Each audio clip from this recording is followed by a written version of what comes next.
This is Tanny Bridge Malone back with another YouTube video. So, in the last couple of days, God's told me about special romance. He's told me about ballad, which I looked up the definition of ballad, and it's like poetry.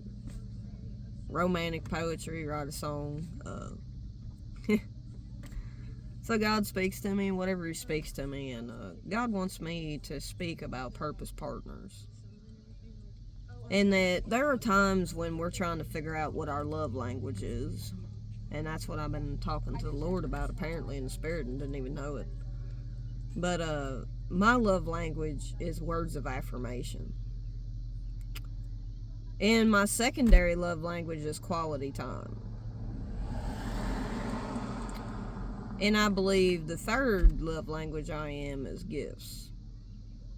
Giving gifts not of high status, not of things that cost a lot of money, but I like people to put thought in their gift. If I'm in a relationship, I wanted people to put thought into the gift. So really, but my main one is, and I'm trying to let the Lord lead me, because I'm trying to figure out what my love language is. What is my number one love language? And I figure it is words of affirmation, because I'm always writing poetry.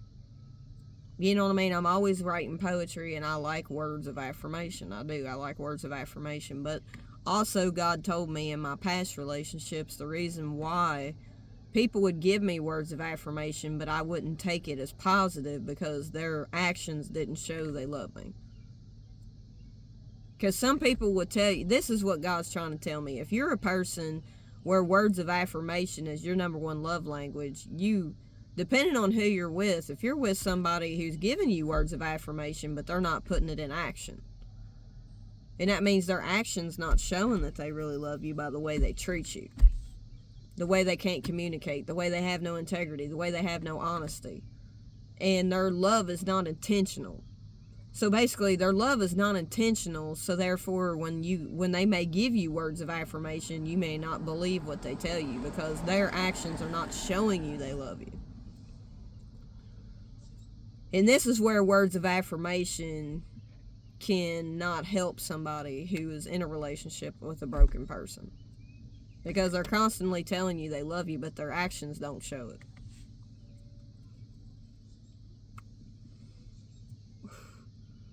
So I'm going to put love language, words and walking in action. So we're going to come up with our own love language. Our own love language is going to be words of affirmation, quality time, and their actions showing you they love you.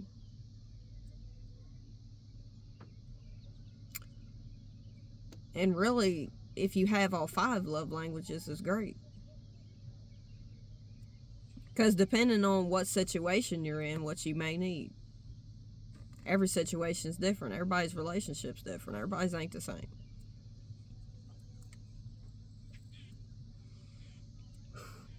So maybe I'm trying to let you all know, write down, try to figure out what your love language is. Maybe you need to seek God in what your love language is.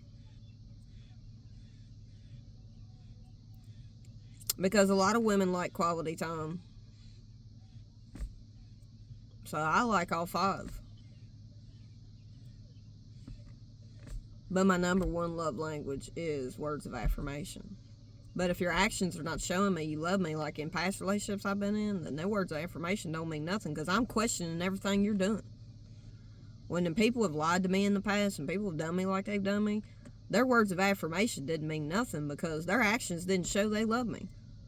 And one thing I will say about me, I've learned on my journey, if you say you're going to do something, do it. If you don't going to do it, then don't tell me you're going to do it. I've had many people in my past tell me they're going to do stuff, and it never comes to fruition because they never meant what they said. Their actions didn't show.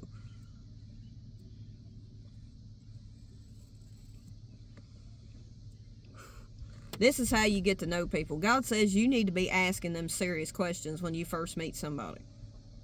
Hey, do you ever see yourself being married if you met the right person? And if so, what are you looking for in that person? And there's certain things that we need to disclose to people when we first start dating them, because we can waste our time with all these red flags we see. And do not let looks deceive you.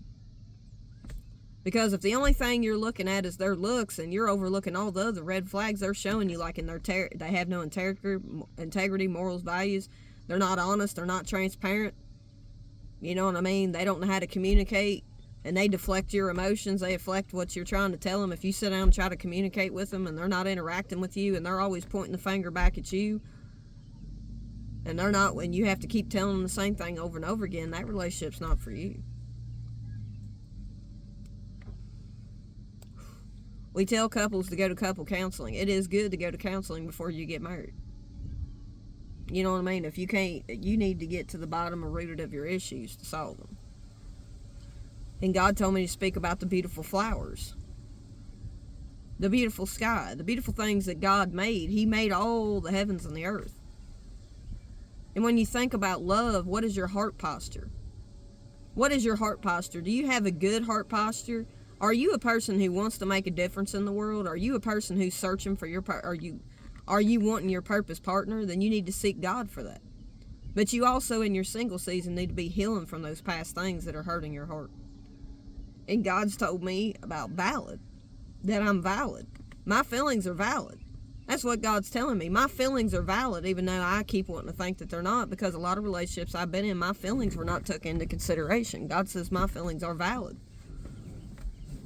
God says I have a good heart posture. God says I'm a rarity. God says I'm more beautiful than a gem or a ruby.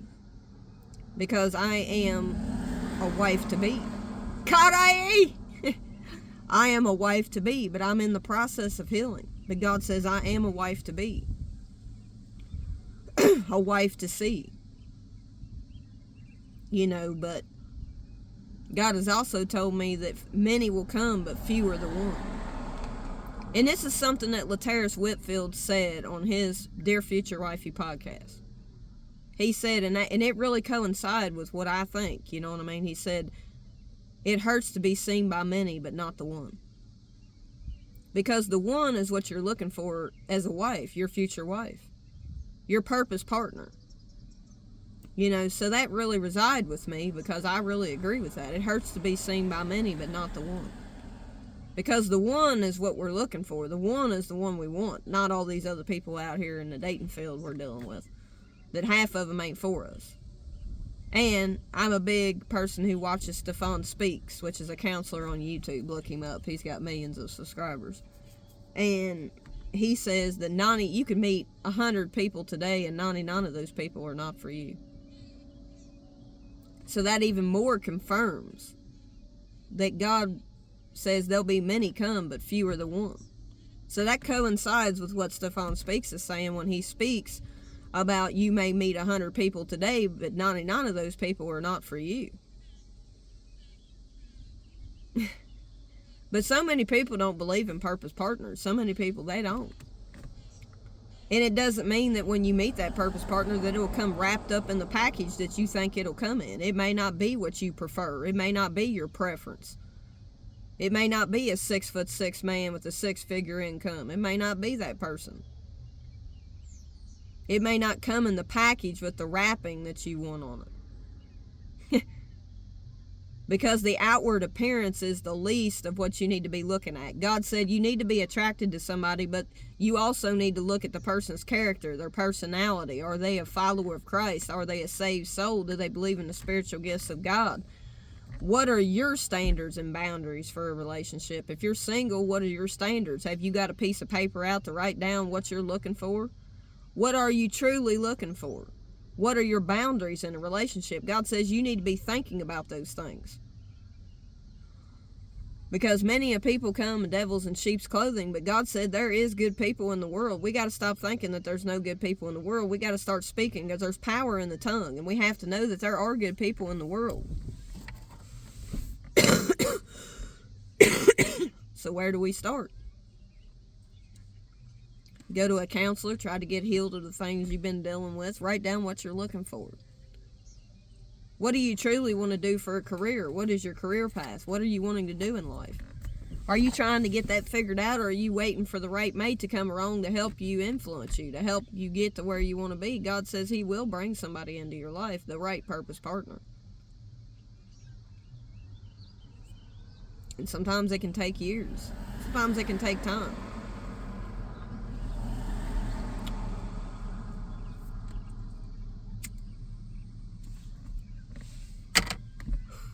What do you do in your spare time? What do you spend all your time doing that time just passes by so fast? And that's your purpose. That's your purpose. You know, that's your purpose. But it's not my fault if you don't let Christ into your heart. You're not going to know who your purpose partner is if you don't ask Christ into your heart. If you're not following Christ and you're not a saved soul, you're not going to know who your purpose partner is because you're too busy living for the devil. But anyway, that's just a little bit of summary of what God wants me to speak of. But just remember, nothing formed against you shall prosper. When you're in this season, in this single season, what is your reason for living? My reason for living is God, Christ. You know, what's your reason for living? Maybe we need to think about that every time we wake up. We need to think about, if you're not living for the Lord, then what are you living for? Nobody's telling you to go. I ain't telling you to go hurt yourself. No, I'm just saying you need the Lord in your heart to guide you, your purpose partner. There's always a reason for living. But the number one reason for living is Christ in the sky. He will guide you the right purpose partner. But you have to believe that in your heart to receive it.